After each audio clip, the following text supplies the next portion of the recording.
दोस्तों, इस कहानी के पहले भाग का लिंक मैंने डिस्क्रिप्शन में दे दिया है, तो अगर पहला पार्ट नहीं सुने तो जाकर ज़रूर सुने।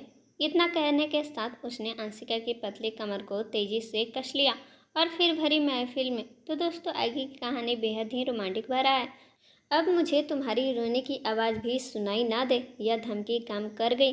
अंशिका ने अपनी आवाज़ अंदर ही दबा ली और कार में जाकर बैठ गई। थोड़ी दूर जाने पर विवान को अपनी गलती का एहसास हुआ कि उसे उस पर इतना नहीं चिल्लाना चाहिए था। सुनो, विवान ने बात शुरू करनी चाहिए, लेकिन अंशिका ने तपाक से कहा, आप चिंता मत कीजिए मिस्टर विवान, मैं दादाजी से आपकी कोई शिकायत नहीं करूँगी। मुझे आपसे ज़्यादा अपनी आत्मप्रतिष्ठा का प्रवाह है। उसने खिड़की से बाहर देखते हुए कहा। विवान ने एक ठंडी सांस ली। मैं उस बात के लिए नहीं कह रहा। थोड़ी देर पहले मॉल में जो हुआ उसके लिए मैं तुमसे माफ़ी मांगता हूँ। मुझे उस लहजे में बात नहीं करना चाहिए थी। अंशिका ने उसकी तरफ देखा। उसकी आंखों के कोने अभी भी गीले थे।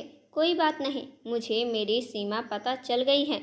आगे से मैं अपनी सीमा में ही रहूंगी। विवान का यह रूप देखकर वह अंदर से सहम गई। आगे का रास्ता सन्नाटा सा गुजरा। विवान कुछ दिन तक बहुत बिजी रहा। विवान ने दादाजी से अंशिका के कॉलेज एडमिशन को लेकर जो झूठ बोला था, उसे सच करने के लिए वह दिन रात एक कर रहा था। समस्या यह थी कि अंशिका के 10वीं के सर्टिफिकेट उसके चाची और चाचा के पास गांव में थे और वे उन कागजों पर ऐसे कुंडली मारकर बैठे थे जैसे कोई सांप खजाने पर बैठता है।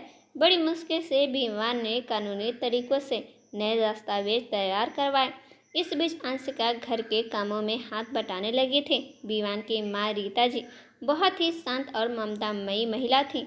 वे अंशिका को अपनी बेटी की तरह मानती थी। अंशिका को खाना बनाने का बहुत शौक था। इस बड़े बंगले का यह नियम था कि साफ सफाई भले ही नौकर करेंगे, लेकिन रसोई का काम घर की महिलाएं ही संभालती थीं। एक दिन विवान की अपने स्टाफ के सिलसिले में दादाजी के एक पुराने दोस्त के साथ बहुत बड़ी और आत्मपूर्ण डील की मीटिंग थी। सुबह की जल्दबाजी में वह कमरे से शर्ट पहना और सीधा ऑफिस से निकल गया। जब वो ऑफिस पहुंचा तो माहौल कुछ अजीब था। रिसेप्शनिस्ट उसे देखकर अपनी हंसी दबा रही थी और कॉन्फ्रेंस रूम में बाहर खड़े लड़के लड़कियां उसे देखकर आपस में कानाफूसी कर रहे थे। विवान, जो अपने घमंडी और कड़क स्वभाव के लिए जाना जाता था, आज उसे देखकर लोग मुस्कुरा रहे थे।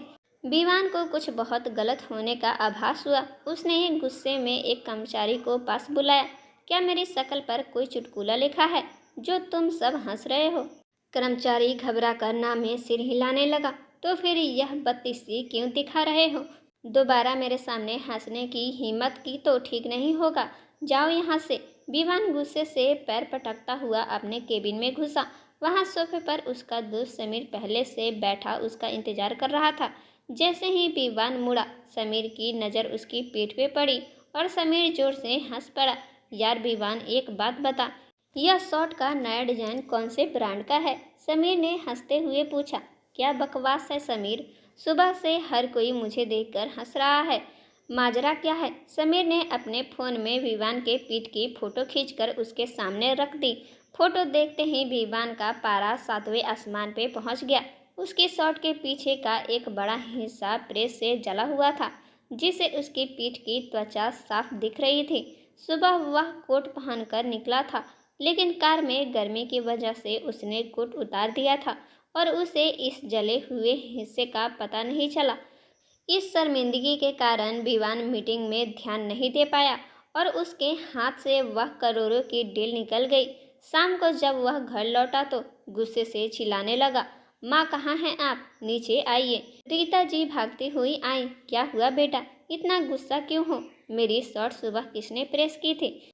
विवान ने जली हुई शर्ट दिखाई। अरे बेटा, वैसे तो तुम्हारे कपड़े मैं ही प्रेस करती हूँ, लेकिन सुबह मेरी बहन का फ़ोन आ गया था तो मैं अंशिका से कह दिया था। क्या हुआ, जल गई क्या? रीता जी ने कहा। विवान माँ की बात सुने बिना सीधा किचन की तरफ भागा। अंशिका वहाँ रात का खाना बना रही थी। विवान को चीते की तेजी से अपनी तरफ आता देख उसने डर के मारे थूक निकला। इससे पहले कि वह कुछ बोलती, विवान ने उसका हाथ पकड़ा और उसे घसीटते हुए सीधे अपने कमरे में ले आया। उसने गुस्से में अंशिका को बेड की तरफ धक्का दिया। झटके के कारण अंशिका के बंधे हुए बाल खुलकर उसके खूबसूरत चेहरे पर बिखर गए। उसे उसकी साड़ी का पल्लू उसके बाजू से पूरी तरह अलग हो गया। विवान चिल्लाने ही वाला था कि अचानक उसकी नज़र अंशिका की दाईं हथेली पे पड़ी, जो पूरी तरह जल चुकी थी और उस पर छाला पड़ गया था।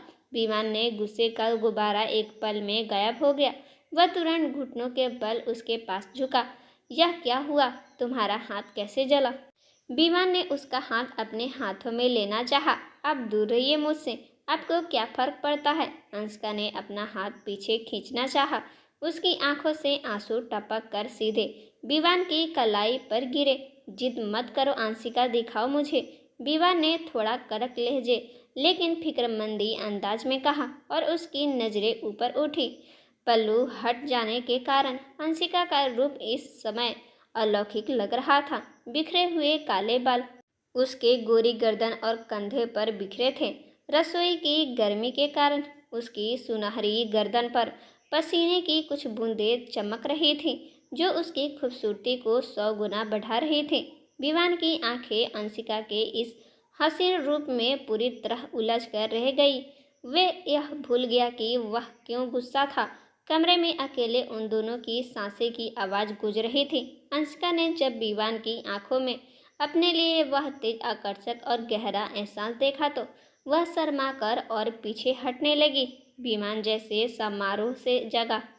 पहली बार उसे एहसास हुआ कि जो लड़की उसकी पत्नी बनकर इस कमरे में मौजूद है, वह कितनी खूबसूरत है। उसके खुद के शब्द उसके कानों में गूंजे।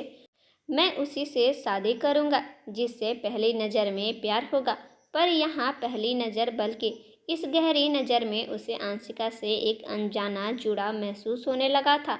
विमान के दिल की धड़कनें बेकाबू हो रही थी। उसने बिना कुछ सोचे अंशिका के जले हुए हाथ को धीरे से उठाया और अपने होठ से लगा लिया।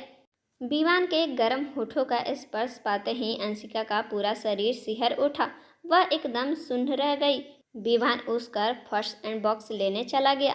1000 बार कहा है कि काम ध्यान से किया करो, पर तुम्हें मेरी कोई बात समझ ही नहीं आती, विवान ने दवा लगाते हुए हल्के अंदाज में डांटा। अंशिका ने तुरंत अपना पल्लू ठीक किया और शर्मा कर बैठ गई। विवान का मन कर रहा था कि वह उस हसीन मंजर को दोबारा देखे, पर वह अपनी भावनाएं छुपा गया। जब तक तुम्हारा हाथ ठीक नहीं होता, तुम किचन में कदम नहीं रखोगी। और हाँ, अगर अगली बार शॉट चल गया तो बता देना, मैं गुस्सा नहीं करूँगा। आज तुम्हारी इस नादानी की वजह से मेरी एक बड़ी डील छूट गई, विवान ने कहा। अंशिका ने सिर झुका लिया। मुझे माफ़ कर दीजिए, उसने बहुत ही कोमल अंदाज में कहा और कमरे से बाहर निकल गई। विवान काफ़ी देर तक उस बंद दरवाजे को देखता रहा। उसके दिल में कुछ बदल रहा था। अगले दिन विवान उसे कॉलेज छोड़ने गया। अंशिका बहुत डरी हुई थी क्योंकि उसकी उम्र कॉलेज के बाकी बच्चों से थोड़ी ज़्यादा थी। उसे लगा सब उसका मजाक उड़ाएंगे, लेकिन विवान ने उसकी आंखों में देखते हुए उसे सांत्वना दी। चिंता मत करो, कोई कुछ नहीं कहेगा, और अगर कोई परेशान करे तो मुझे बताना, मैं खुद संभाल लूँगा। इसके बाद विवान का कॉलेज सेमेस्टर खत्म हो गया और वह अपने नए स्टाफ के लिए एक बड़े प्रोजेक्ट के सिलसिले में कुछ दिनों के लिए कश्मीर चला गया। कश्मीर की बर्फीली वादियों में पहुंचते ही जहां चारों तरफ केवल शांति थी, विवान को अचानक अंशिका की याद सताने लगी। वह खुद हैरान था कि जिस लड़की की वह शक्ल नहीं देखना चाहता था, आज उसकी एक झलक पाने के लिए उसका दिल मचल रहा था।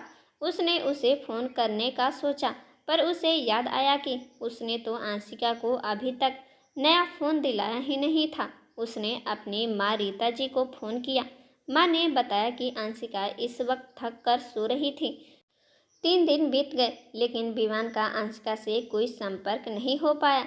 जब वह फ्री होता, अंशिका या तो कॉलेज में होती या सो रही होती। विवान का मूड बुरी तरह खराब रहने लगा। उसे लग रहा था कि अंशिका जानबूझकर उससे बात नहीं करना चाहती।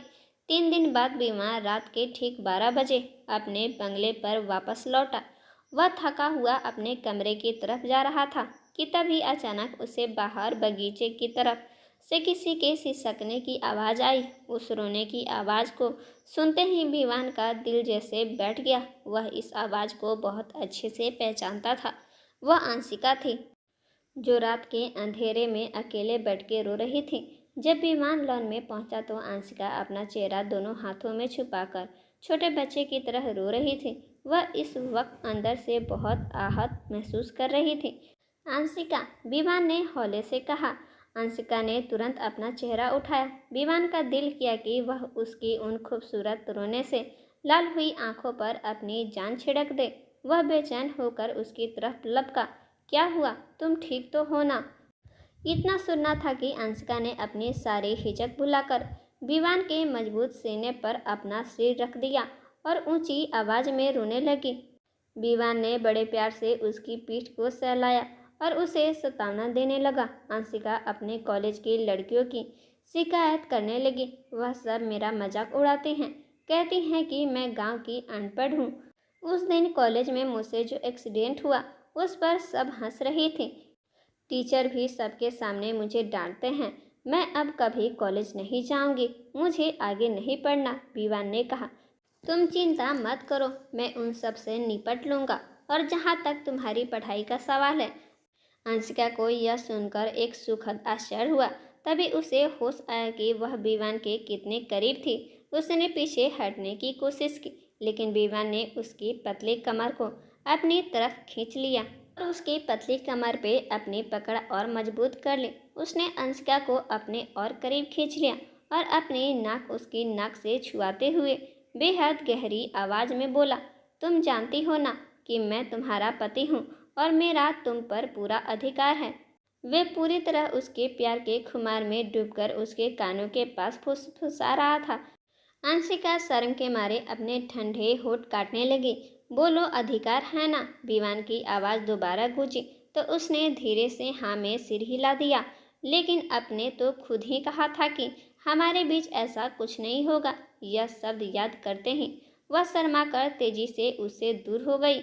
विवान मन ही मन उस पल को कोसने लगा जब उसने वह शब्द कहे थे, क्योंकि अब उसे इस भोली लड़की से बेपनाह मोहब्बत हो चुकी थी। उसकी मासूमियत, उसका रूप और उसका यह शर्माने का अंदाज विवान के दिल में उतर चुका था। उसने अपने बालों में हाथ फेरा और थोड़ी शर्मिंदगी से बोला, उस रात के व्यवहार के लिए मैं तुमसे माफ़ी मांगता हूँ। अंशिका का इतना जल्दी उसे माफ़ करने वाला विचार नहीं था। उसने अपने लहजे को सामान्य बनाया और दो टोक आवाज़ में बोला, अभी मुझे इस रिश्ते को समझने की थोड़ा समय चाहिए। उसने सिर्फ विवान को थोड़ा तंग करने के लिए कहा था, वरना उसके दिल में तो लड्डू फूट रहे थे कि शहर का एक घमंडी नौजवान उसके प्यार में पूरी तरह गिरफ्तार हो चुका था। विवान भी उसकी इस प्यारी सी चालाकी को समझ गया। वह उसे उसकी इच्छा से हासिल करना चाहता था, इसलिए उसने मुस्कुराकर सिर झुका लिया। अगली सुबह जब विवान सोकर उठा तो अंशिका आईने के सामने खड़ी होकर तैयार हो रही थी। उसने हल्के गुलाबी रंग का अनारकली सूट पहन रखा था और होठों पर डार्क शेड की लिपस्टिक लगाए वह कयामत ढा रही थी। विवान के दिल की धड़कनें पूरी तरह बेकाबू हो गई। अंशिका यह सब जानबूझकर विवान को परेशान करने के लिए कर रही थी। वो आईने में विवान का शक्ल देख रही थी और अनजाना बनने का नाटक कर रही थी। तैयार होकर जैसे ही वह साइड से निकलने लगी, विवान ने झटके से उसका हाथ पकड़ के अपनी तरफ खींचा। अंशिका अपना संतुलन खो बैठी और सीधे विवान के ऊपर बेड पे जा गिरी। विवान ने उसकी कमर को अपनी मजबूत गिरफ्त में लिया और एक दिलकश मुस्कुराहट के साथ बोला, जितना तंग करना है तंग कर लो। बहुत जल्द मेरा भी समय आएगा और तब मैं सारे बदले चुन चुन कर लूँगा। अंशिका विवान के हाथों के स्पर्श की तपिश से ही शर्म से पानी पानी हो गई।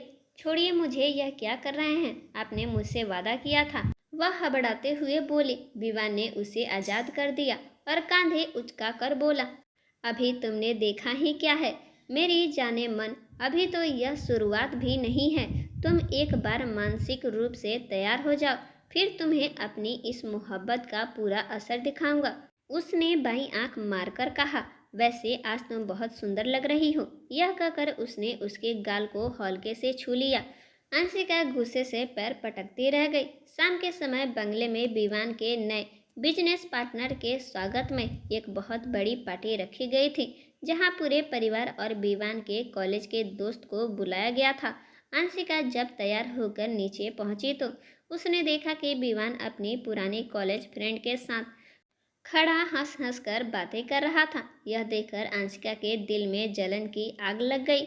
तभी उसकी नज़र अपने चाचा के बेटे आदित्य पे पड़ी, जो गांव से शहर आया हुआ था। अंशिका तुरंत आदित्य के पास जाकर खड़ी हो गई और उससे भी बिल्कुल वैसे ही हंस हंस कर बातें करने लगी जैसे विवान कर रहा था। विवान को बिल्कुल उम्मीद नहीं थी कि अंशिका उससे 2 कदम आगे निकलेगी। वह गुस्से में पैर पटकता हुआ आदित्य की तरफ बढ़ा, उसे किसी बहाने से वहां से भेजा और अंशिका के सामने आकर खड़ा हो गया। क्या मैं पूछ सकता हूँ कि यह सब क्या चल रहा है? अंशिका ने कंधे उचकाए। क्यों, आपको कोई प्रॉब्लम है? यह सुनकर विवान उसके और करीब आ गया। उसने झुककर अंशिका के कानों के पास सरकते हुए लहजे में कहा, समस्या नहीं बल्कि बहुत बड़ी समस्या है। ठीक है, मैं प्रॉमिस करता हूँ कि अब से मैं किसी लड़की से बात नहीं करूँगा, लेकिन तुम भी किसी लड़के के आसपास भटकती हुई मत दिखाई देना, वरना हिसाब बराबर करूँगा। और आज तुम जितनी हसीन लग रही हो ना, वैसे भी मुझसे खुद पर काबू नहीं रखा जा रहा है। यह कहकर विवान ने उसकी कमर पे हल्के से चूटी काटी और उसे बेचैन छोड़ के लंबे लंबे कदम भटकाता हुआ समीर के पास जाकर खड़ा हो गया। वैसे भाई, कब दे रहा है इसे तलाक? समीर ने जानबूझकर मजाक में पूछा। तलाक का तो पता नहीं, पर अगर तूने दोबारा यह शब्द बोला तो मैं तुझे जरूर इस घर से बाहर निकाल के फेंकूंगा। मैंने उसे अपने दिलो जान से स्वीकार कर लिया है। मुझे उससे बहुत गहरा प्यार हो गया है, विवान ने गर्व से कहा। समीर यह सुनकर खुलकर मुस्कुरा दिया। उसी रात विवान ने उसके सामने आगे बढ़कर अंशिका का हाथ अपने हाथ में थाम लिया और पूरी सम्मान और अपने दोस्तों के सामने गर्व से उसे अपनी धर्मपत्नी के रूप में स्वीकार किया। दादाजी की आंखों में भी खुशी के आंसू आ गए। अंशिका के दिल का सारा डर पूरी तरह खत्म हो गया था। वह शख्स उसे पूरी दुनिया के सामने अपना नाम और सम्मान दे चुका था। दादाजी ने भावुक होकर पार्टी में एक और घोषणा कर दी कि अगले ही हफ्ते इन दोनों की शादी की खुशी में एक भव्य रिसेप्शन पार्टी देंगे। रिसेप्शन की रात अंशिका के मन में एक अनजानी घबराहट थी। वह जानती थी कि वे दोनों पूरी तरह से एक दूसरे के होने वाले हैं। इसी घबराहट में वह रात को विवान के कमरे में जाने के बजाय अपनी सहेलियों के कमरे में जाकर छुप गई। विवान कमरे में बेचैनी से उसका इंतजार कर रहा था। जब वह काफी देर तक नहीं आई तो वह उसे ढूंढने निकला, लेकिन सब कमरों में वह अकेले जाकर चेक नहीं कर सकता था, इसलिए वह वापस अपने कमरे में आ गया। पर उसने मन ही मन अंशिका से इस प्यारी खटपट का बदला लेने का प्लान बना लिया था। अगली सुबह जब सो रहे थे, अंशिका दबे पांव अपने कमरे में आई ताकि अपने कपड़े निकालकर फ्रेश हो सके। उससे पहले कि वह बाथरूम की तरफ जाती, विवान ने पीछे से उसकी कमर में हाथ डाला और उसे एक झटके से अपनी बाहों में उठाकर बेड की तरफ ले आया। उसने बहुत कोमलता से अंशिका को बेड पर लिटाया और खुद उसके ऊपर झुक गया। अब और इंतजार नहीं, अंशिका अपने दिल को रोको मत, विवान ने पूरी शिद्दत और अधिकार से उसकी आंखों में देखते हुए कहा। अंशिका ने शर्माकर अपनी आंखें बंद कर ली और ना में सिर हिलाने लगी। तुम्हें मुझे इस तरह तड़पाने में मजा आ रहा है ना? विवान की आवाज में गहरा आकर्षक था। उसने अपना चेहरा अंशिका के रश्मि बालों में छुपाया और अगले ही पल उसके होठ अंशिका के गर्दन पर थिड़कने लगे। अंशिका ने इस बार उसे खुद से अलग नहीं किया, जिसका साफ मतलब था कि उसका मन ही उसकी स्वीकृति थी। विवान ने उसके चेहरे से बालों को हटाया और उसकी सुध-बुध खो देने वाली खुशबू में डूब गया। उसके होठों से अंशिका के गुलाबी होठ को अपनी आगोश में ले लिया। दोनों के बावजूद को एक जबरदस्त करंट लगा। अंशिका ने घबराहट में चरम सुख के एहसास में विवान की शर्ट को अपनी उंगलियों से भींच लिया। दोनों के लिए यह स्पर्श बिल्कुल नया, पवित्र और तेज था। विवान उसे पूरी तरह अपनी बाहों के शिकंजे में कस चुका था, उसके जिस्म की मिठास को अपने अंदर उतार रहा था। अंशिका के मुंह से दबदबी सिसकियां निकल रही थी, जो विवान के होठों के मिलन में ही विलीन हो रही थी। वक्त जैसे ठहम सा गया था। दोनों एक दूसरे के प्यार के सागर में पूरी तरह डूबते चले गए। विवान ने खुद को मुकम्मल तौर पे अंशिका के वजूद को सौंप दिया और अपने नाम की छाप उसके पूरे वजूद पर लगा दिया। वह लड़की आज मानसिक और शारीरिक रूप से पूरी तरह विवान के नाम को हो चुकी थी। दोपहर के 3 बजे जाकर विवान ने उसे अपनी बाहों से आज़ाद किया। अंशिका शर्म से लाल हो चुकी थी। उसे चिंता थी कि बाहर जाने पर सब क्या सोचेंगे, लेकिन जब वह कमरे से बाहर निकले तो भाग्यवश दोपहर के समय सब अपने कमरे में आराम कर रहे थे। यह देखकर विवान ने शरारत से मुस्कुराते हुए अंशिका को फिर से कमरे के अंदर खींच लिया और दरवाज़ा बंद कर दिया। उसके बाद तो जैसे अंशिका की जिंदगी खुशियों के रंगों में भर गई। विवान का रोमांस और उसकी नटखट शरारतें अब चरम पर थी। वह ना मौका देखता ना जगह, वह अंशिका को अपनी बाहों में भर लेता था। कुछ महीनों बाद अपने अंशिका के कॉलेज में दोबारा एडमिशन करवाया। तो दोस्तों, आपको यह नॉवल कैसी लगी कमेंट करके ज़रूर बताइएगा। वीडियो पसंद आई हो तो लाइक, साथ ही हमारे चैनल को सब्सक्राइब जरूर कीजिएगा। मिलते हैं कुछ ऐसे ही नए और दिलचस्प कहानियों के साथ। धन्यवाद।